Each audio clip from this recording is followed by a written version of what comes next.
ගමේ ආදරණීය ගායන ශිල්පියාව වේදිකාවෙන් නික්ම යන්නට ඉඩ දෙනවද? නිමල් චන්ද්‍රශ්‍රී රැඳෙන්න වේදිකාවේ අපි ඔබව තව ගීතයකට එකාසු කරන්නට සූදානම. ඉතින් අද අපි කතා වෙන්නේ අපේ දවසේ ගායකයා කියලා. ඉතින් ඔහුට තමයි ආරාධනාව දෙන්නේ.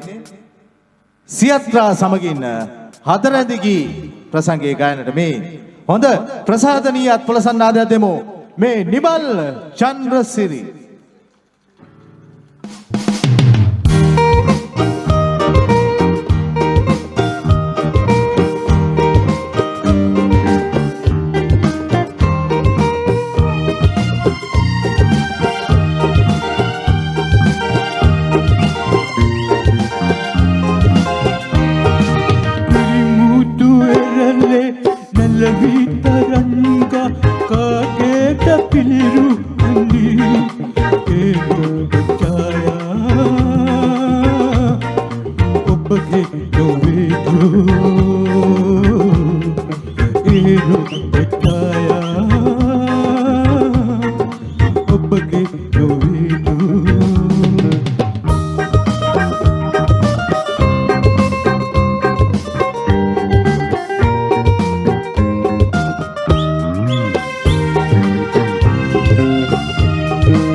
හොඳ අත්පොලසන්නාදයක්